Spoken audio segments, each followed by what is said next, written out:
Welcome back to my YouTube channel. ನಾನು ನಿಮ್ಮ ಪ್ರೀತಿಯ ಮೈಸೂರು ಹುಡುಗಿ ಸುಚಿತ್ರ ಅವಳ ಮಾತಾಡ್ತಿದ್ದೆ. ಎಲ್ರಿಗೂ ಗುಡ್ ಮಾರ್ನಿಂಗ್. ಎಲ್ಲರೂ ಹೇಗಿದ್ದೀರಾ?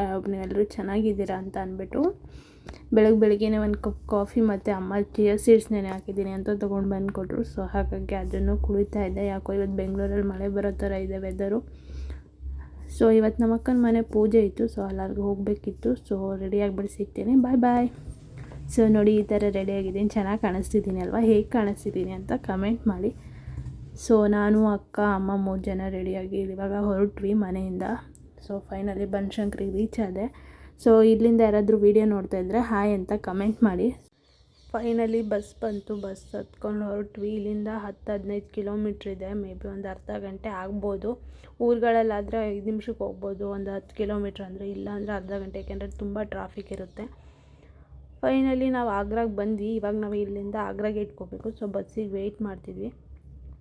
ಅಲ್ಲಿ ಯಾರೋ ಹೇಳಿದ್ರು ಇಲ್ಲಿ ಟೈಮಿಂಗ್ಸ್ ಬಸ್ ಬರುತ್ತೆ ನೀವು ಅಂತ ಅಂದ್ಬಿಟ್ಟು, ಸುಮ್ಮನೆ ನಾವು ಆಮೇಲೆ ಆಲ್ರೆಡಿ ಟೈಮ್ ಆಗಿದೆ, ಇನ್ನೂ ಟೈಮ್ ಆಗುತ್ತಲ್ಲ ಅಂದ್ಬಿಟ್ಟು ಆಟೋ ಮಾಡ್ಕೊಂಡು ನಾನು ಹೊರಟ್ವಿ.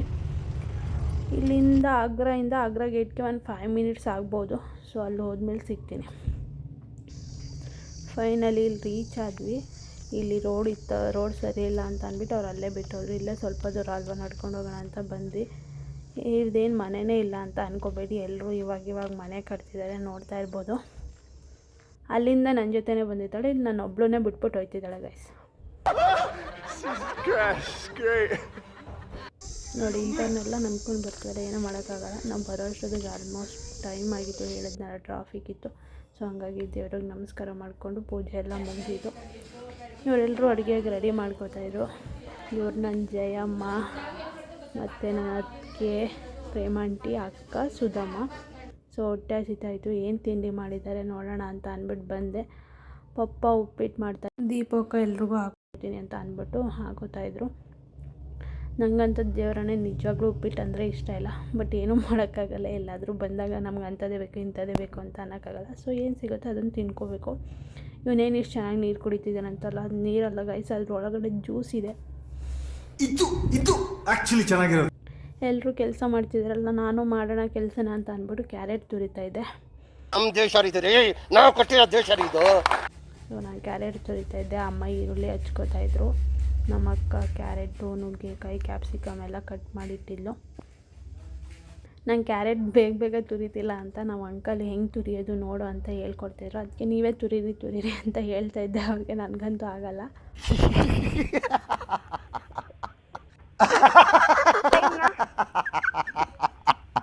ಹಂಗೆ ಹೇಳಿ ಅಂಕಲ್ ಕೈಲೇ ಕ್ಯಾರೆಟ್ ತುರಿಸ್ದೆ. ಸರಿ, ಅಡುಗೆ ಅಂತೂ ಮಾಡೋಕ್ಕೆ ಬರೋಲ್ಲ, ಅಡುಗೆ ಮಾಡೋದನ್ನಾದರೂ ನೋಡೋಣ ಅಂತ ಅಂದ್ಬಿಟ್ಟು ಹೋದೆ. ಪಪ್ಪ ನುಗ್ಗೆಕಾಯಿ ಸಾಂಬಾರು ಮಾಡ್ತಾಯಿದ್ರು. ಅಂತ ಸ್ಮೆಲ್ ಬರ್ತಾಯಿತ್ತು. ಅವ್ರು ಯಾವುದೇ ಅಡುಗೆ ಮಾಡಿದ್ರು ಅಷ್ಟೇ ಸೂಪರಾಗಿರುತ್ತೆ. ಸೊ ಅಷ್ಟರೊಳಗೆ ನಿಮಗೂ ಮನೆ ತೋರಿಸೋಣ ಅಂತ ಅಂದ್ಬಿಟ್ಟು ಮನೆ ತೋರಿಸ್ತೀನಿ ಬನ್ನಿ. ಸೊ ವೆಲ್ಕಮ್ ಟು ರಾಘವೇಂದ್ರ ನಿಲಯ.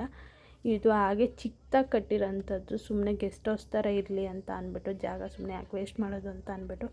ಸೊ ಇದು ಎಂಟ್ರೆನ್ಸು. ನಾವು ಬಂದ ತಕ್ಷಣ ಇಲ್ಲಿ ನಿಮಗೆ ಒಂದು ಕಾಮನ್ ವಾಶ್ರೂಮು ಮತ್ತು ಇಂಡಿಯನ್ ಟಾಯ್ಲೆಟ್ ಕಾಣಿಸುತ್ತೆ.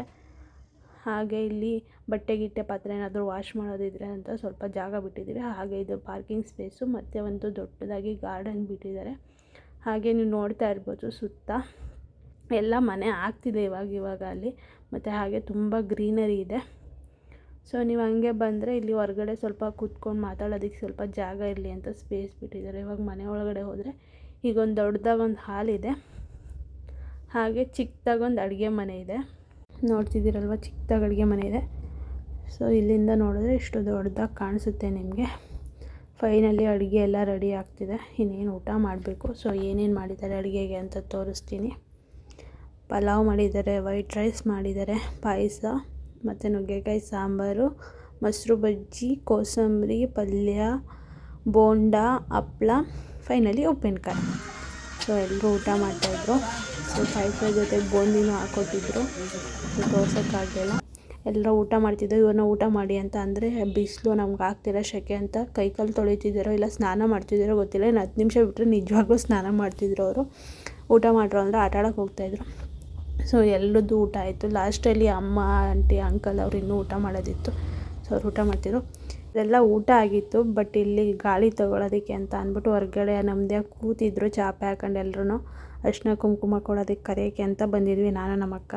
ಬರೀ ಹುಡುಗಿರಿಗೆ ಅಷ್ಟೇ, ಗೈಸ್ ಹುಡುಗರಿಗೆ ಯಾರಿಗೂ ಇಲ್ಲ.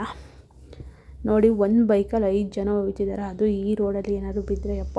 ಸೊ ಅಲ್ಲಿಂದ ಬಂದ್ವಿ, ಅರಿಶಿನ ಕುಂಕುಮ ಕೊಡ್ತಾಯಿದ್ರು ನಮ್ಮ ಅಕ್ಕ ಇರಬೇಕು, ಹಾಗೆ ರಿಟರ್ನ್ ಗಿಫ್ಟ್ ಕೊಡೋದಿತ್ತು ಅಂದ್ಬಿಟ್ಟು ಅದನ್ನು ಕೊಡ್ತಾಯಿದ್ಲು.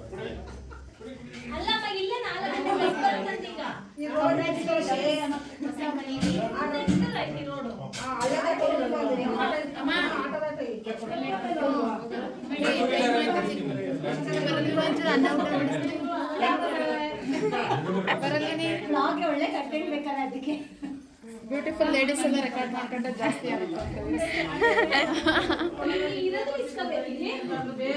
ಫಂಕ್ಷನ್ ಎಲ್ಲ ತುಂಬ ಚೆನ್ನಾಗಾಯಿತು. ಸೊ ಹಂಗಾಗಿ ಎಲ್ಲರೂ ಹೊರಡ್ತಾಯಿದ್ರು.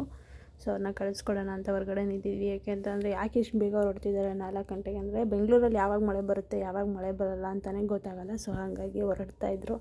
ಹಾಗೆ ಮಾತಾಡ್ತಾ ನಿಂತಿದ್ವಿ. ಅಷ್ಟೊತ್ತಿಗೆ ನಮ್ಮ ಅತ್ತಿಗೆ ಮತ್ತು ನಮ್ಮ ಅಣ್ಣನೂ ಹೊರಟರು.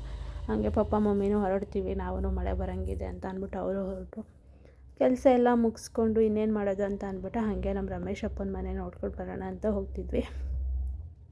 ಫೈನಲಿ ಬಂದ್ವಿ. ನೋಡಿ ಅವರು ಇದೇ ಥರ ಕಟ್ಟಿರೋದು, ಬಟ್ ಅವ್ರದ್ದು ಇನ್ನೂ ಫಿನಿಷಿಂಗ್ ಆಗಿಲ್ಲ. ಮತ್ತು ಅವ್ರದ್ದು ಜಾಗ ಅದಕ್ಕಿಂತ ಸ್ವಲ್ಪ ಇದು ದೊಡ್ಡದಿದೆ, ಅದಕ್ಕೆ ಅವ್ರು 2 BHK ಥರ ಕಟ್ತಿದ್ದಾರೆ.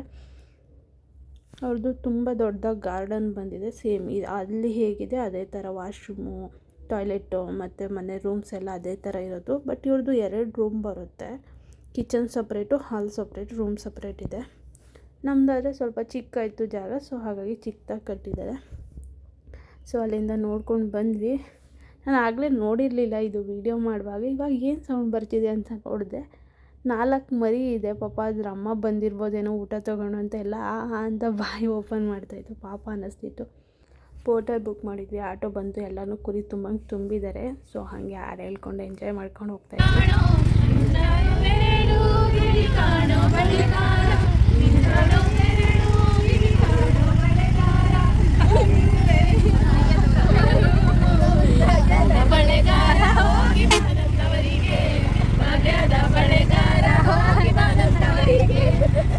ಹಿಂದೆ ನಮ್ಮ ಅಂಕಲ್ ಬರ್ತಿದ್ರು, ಅವ್ರನ್ನ ನೋಡ್ಕೊಂಡು ಹಾಡು ಹೇಳ್ತಾಯಿದ್ರು. ಇವ್ರು ಹಾಡೆಲ್ಲ ಕೇಳೋಕ್ಕಾಗ್ದೆ ನಮ್ಮ ಚಿನ್ನಿ ಪಾಪ ಕಿವಿ ಮುಚ್ಕೊಂಡು ಕೂತಿತ್ತು ಪಾಪ. ಅಯ್ಯೋ ಫೈನಲಿ ಹಂಗೆ ಹಿಂಗೆ ಆಡ್ಕೊಂಡು ಮನೆಗೆ ಬಂದ್ವಿ. ಎಲ್ಲರೂ ಟಯರ್ಡಾಗಿದ್ದರು. ಸೊ ಎಲ್ಲರೂ ರೆಸ್ಟ್ ಮಾಡ್ತಾಯಿದ್ರು.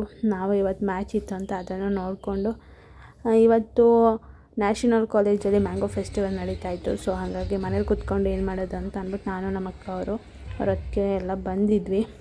ತುಂಬ ಚೆನ್ನಾಗಿ ಆರ್ಗನೈಸ್ ಮಾಡಿದ್ರು. ನೋಡೋದಕ್ಕೆ ನಮಗೆ ಟೈಮ್ ಇರಲಿಲ್ಲ, ಯಾಕೆಂದರೆ ಲೇಟ್ ಆಗಿತ್ತು ನಾವು ಬಂದಿದ್ದು. ಸೊ ನಮ್ಮ ಅಕ್ಕ ಅವರು ಡೈಲಿ ಯೂಸ್ಗೆ ಅಂತ ಟಾಪ್ ತೊಗೋತಾಯಿದ್ರು. ನಾನು ಹಾಗೆ ಇರಲಿ, ನನಗೂ ಕಂಟೆಂಟ್ ಬೇಕಾಗುತ್ತೆ ಅಂತ ವೀಡಿಯೋ ಮಾಡ್ಕೋತಾಯಿದ್ದೆ. ನಾನು ತುಂಬ ಜನ ಸ್ಟೇಟಸ್ಗೆ ಹಾಕುವಾಗ ಕೇಳ್ತಾಯಿದ್ರಿ, ನೀವು ಎಲ್ಲಿ ಸ್ಯಾರಿ ತೊಗೋತೀರಾ, ಎಲ್ಲಿ ಏನು ಅಂತ ಅಂದ್ಬಿಟ್ಟು. ನಾನು ಇವ್ರ ಹತ್ರನೇ ಆ್ಯಕ್ಚುಲಿ ತುಂಬ ಸ್ಯಾರಿ ಪರ್ಚೇಸ್ ಮಾಡಿರೋದು ಅಂತ ಅಂದರೆ. ಸೊ ಅವರ ಅಡ್ರೆಸ್ ಕೂಡ ನಾನು ಹಾಕಿರ್ತೀನಿ, ಅವ್ರ ಲೊಕೇಶನ್ ಕೂಡ ನಾನು ಹಾಕಿರ್ತೀನಿ. ಸೊ ನಿಮ್ಗೆ ಏನಾದರೂ ಬೇಕು ಅಂದರೆ ಹೋಗಿ ಕಾಂಟ್ಯಾಕ್ಟ್ ಮಾಡಿ ತೊಗೋಬೋದು. ಸೊ ನಿಮಗೆ ಬಂಡಲ್ ಸಮೇತ ಕೊಡ್ತಾರೆ. ಸೊ ನಾನು ಅವ್ರದ್ದು ಲೊಕೇಶನ್ ಮತ್ತು ಅವ್ರದ್ದು ಅಡ್ರೆಸ್ ನಾನು ಇಲ್ಲೇ ಹಾಕಿರ್ತೀನಿ, ನೋಡ್ಕೊಳ್ಳಿ, ಓಕೆನಾ. ಸೊ ತುಂಬ ಯೂನಿಕ್ ಕಲೆಕ್ಷನ್ ಇರುತ್ತೆ ಅವ್ರ ಹತ್ರ. ನಿಮಗೆ ಕಾಟನ್ ಸ್ಯಾರಿಗಳಿರ್ಬೋದು, ಕ್ರೇಪ್ ಸ್ಯಾರಿಗಳಿರ್ಬೋದು, ಡೈಲಿ ಇರ್ಬೋದು, ಇನ್ಕಲ್ ಸ್ಯಾರೀಸ್ಗಳಿರ್ಬೋದು, ಬ್ಲೌಸ್ ಪೀಸಸ್ಗಳಿರ್ಬೋದು. ಹಾಗೆ ನೇತ್ರ ಮ್ಯಾಮ್ ಸಿಕ್ಕಿದ್ರು, ತುಂಬ ಚೆನ್ನಾಗಿ ಮಾತಾಡ್ತಾರೆ. ಅವ್ರ ಜೊತೆ ಫೋಟೋ ಸೆಲ್ಫಿ ತೊಗೊಂಡು ಫೈನಲಿ ಹೊರಡೋ ಟೈಮ್ ಆಗಿತ್ತು. ಹೊರಡುವಾಗ ಮ್ಯಾಂಗೋ ಐಸ್ ಕ್ರೀಮ್ ತಿನ್ಕೊಂಡು ಹೋಗೋಣ ಅಂತ ಅಂದ್ಬಿಟ್ಟು ಹೋಗ್ತಾಯಿದ್ವಿ. ಸೊ ಐಸ್ ಕ್ರೀಮ್ ಮಾತ್ರ ತುಂಬ ಚೆನ್ನಾಗಿತ್ತು, ನಿಜವಾಗ್ಲೂ ಟೇಸ್ಟ್ ಮಾತ್ರ ವಾವ್ ಥರ ಇತ್ತು. ಸೊ ಐಸ್ ಕ್ರೀಮ್ ಎಲ್ಲ ತಿಂದ್ಕೊಂಡು ಸೊ ಫೈನಲಿ ನಾವು ಮನೆಗೆ ಟೈಮ್ ಆಗುತ್ತೆ ಇನ್ನು ಅಂತ ಅಂದ್ಬಿಟ್ಟು ಅವ್ರನ್ನೂ ಕಳಿಸ್ಬಿಟ್ಟು ನಾವು ಕೂಡ ಹೊರಟ್ವಿ. ಸೊ ಐ ಹೋಪ್ ನೀವೆಲ್ಲ ಈ ಲಾಗ್ನ ಎಂಜಾಯ್ ಮಾಡಿದ್ದೀರಾ ಅಂತ ಅಂದ್ಕೊಳ್ತೀನಿ. ಸೊ ಇನ್ನೂ ಯಾರ್ಯಾರು ಸಬ್ಸ್ಕ್ರೈಬ್ ಮಾಡಿಲ್ಲ ಅವರೆಲ್ಲ ಸಬ್ಸ್ಕ್ರೈಬ್ ಮಾಡಿ.